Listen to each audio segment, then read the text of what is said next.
not even in the last 10 years. Now, if you want to go all the way through the history of hip hop, it's not even close. I it ain't responded like somebody on Fader. It's about to say, it's up there. Hold that thought, because I want to go into. I want to come back to that, but I want to go into. You made a good point about the records. Let's name off some of those records that we would say. You said it pretty easy. Like, you felt comfortable. Like, it ain't even close. It ain't even close. I'm like, I don't know about that. Like, we know some that are bad, but I'm just saying this one is, if it ain't close, it's in the neighborhood. So give me. But you know what? Have you listened recently to gone back and listened to As Nasty As They Want to Be, which predates CeeLo and anything that he's talking about, we knew how to be more subtle with it. Yeah. Luke had a song literally called Pop That Pussy. So let's not act like there's this subtle way to talk about sex in hip hop. That's 30 years ago. Think about Put It in Your Mouth. Like, how many times you been in the club and heard people singing that? 1995, NWA, like, this is what I got into it. Well, I didn't want to say get into it, but like when somebody on Fader who I knew didn't know the culture and young hell said, is WAP the nastiest song to ever be put out in hip hop? Or most explicit song. I said on NWA's second album, they had a song called To Kill a Hooker, to where not only did they talk about having sex with the women, but they killed them. And then the next song after that was called Find 'Em, Fuck 'Em, and Flee.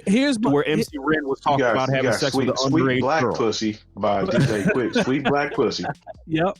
So at least there's a level of fun to the 𝗏𝗏 record. Some of the records that we grew up on, like I said, I'm 43, where you go back and listen to, and it's literally, there's a hateful vibe towards women, hateful and violent vibe towards women. Let me play devil's advocate though. Let me play devil's advocate. Upset about. I want to play devil's advocate. Go ahead, Lon. I'm sorry. Well, I was just going to say, to Jay's point, I think the difference right here is that the women are controlling the narrative right now. They're controlling their own narrative. Exactly. And you know, that's an important piece to all this. You know, it's not. Yeah, but go ahead. My question is, again, just playing devil's advocate. With the records that we are comparing them to, the records that we're talking about, I think a lot of the songs that we can name, in my opinion, are B-sides. These are not singles. Like, this is a single. This is one of the main. Ain't No Fun is a club classic. Is that one? Was that a lead single off that album? No, it doesn't have to be a lead single. See, that's why I disagree. It gets played. This is the thing, though. It gets played more than the other tracks that was on that album. Yeah, but at the time, though. So what I'm technically is garnering more income. No, still to this day. But what I'm saying is the push as a single. This record was pushed as a single to prep for a project to come out. This is not a B-side. This ain't a song that grew legs or none of that. It's actually released as a single. So that's why I'm saying devil's advocate, because to me, that puts it in a different light. When you're saying, yo, this is a single, it's got 64 million something views. I think Lone was telling me when he found it, like, don't you think that's going to hit a little different from the B-sides that we talking about 30 years ago? That's all I'm saying. I do. It's going to hit the same. I think it's different. Just really briefly, I think it's the intentionality behind it. Back then, I mean, don't get me wrong, there were definitely songs that I'm guessing were released as singles that were kind of like this. I mean, we can think of some a handful of them, but yeah, I mean, there's definitely some. My Neck, My Back was on the radio. That's definitely one. That was a single. True. That's her biggest song. Freak Like Me was on the radio. Baddest Bitch was on the radio.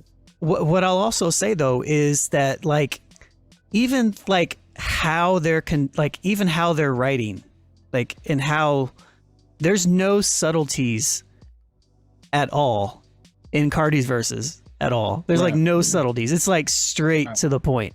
There's no like any type of weird type nuance. It's like, nah, this is exactly what I'm talking about. This entire song, all the way front to back, is just like WAP in your face. Is Tip Drill considered a single? I think Uncut when I think Tip Drill. I do too. It had a video. Go straight to Uncut. It was a single. Still had a video. It was still on the radio. And you know what? It's still. I've heard people play Tip Drill at weddings. Yeah. Yeah. True. So WAP be considered the same thing as a BET Uncut song, right? Yeah, definitely. Let me. But the But BET it's not cut because- songs, the BET cut songs weren't these singles though. You know what I mean? Like they Yeah, were what club that thing smelled like was not getting pushed like pushed like That was WAP. the only Yeah, That's song what I'm he saying. had, so but it had wasn't to on a be major single. label. But And it also this is what wasn't I'm saying. in, When it wasn't on Beyonce's internet either. It was on BET Uncut. yeah. this is where a Beyonce's big difference comes into play. Now, really, when because like I said, this is at a time I don't get any of the channels that just run rap videos back to back to back. Now, if you want to watch hip hop, turn on the internet. You don't turn on the TV. Right. So Yeah. the same restrictions that were there, there's stuff that like you see where people, other rappers, they pointing guns at the screen and this, that, and the third. That would never play because it wouldn't pass standards and practices. There's no more standards and practices Right. as far as hip hop videos are concerned because it's direct That's to a good consumer. point. You don't have to worry about That's a good point. going through the censors at BET and MTV. And what's crazy, well, a lot of people don't realize the censors at BET were way more strict than the censors at MTV. Like people don't remember that, but like there were usually two different cuts of videos that would be, and this is when they weren't under the same umbrella at Viacom. But I think what bothers a lot of men, particularly, like I said, there's this weird moral majority happening movement in hip hop after this video came out, is because we're used to having songs where, and like, we've already been pretty raw with it, where we hear songs about men fucking women.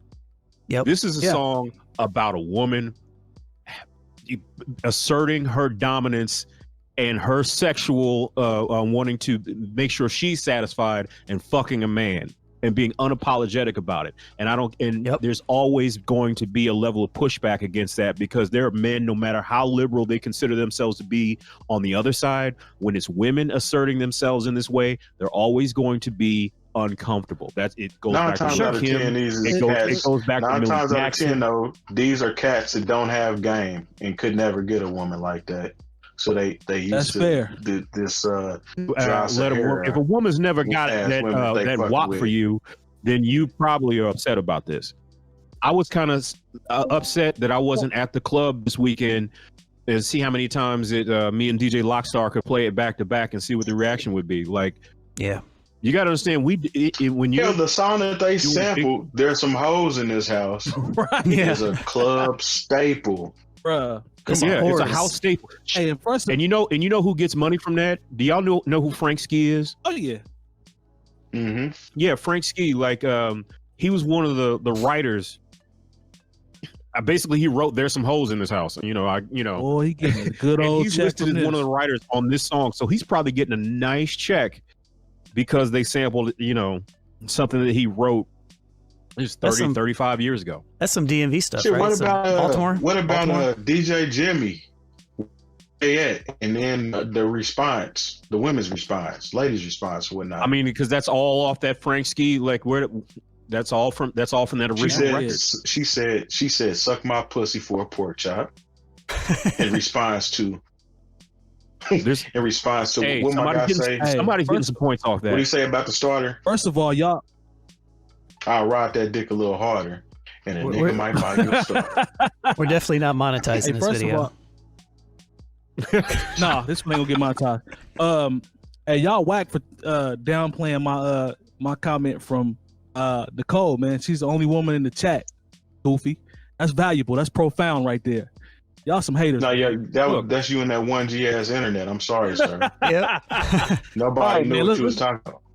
Let's get to the next topic, man. But this ain't going I nowhere want to for talk sure. about this WAP some more. No, I'm saying.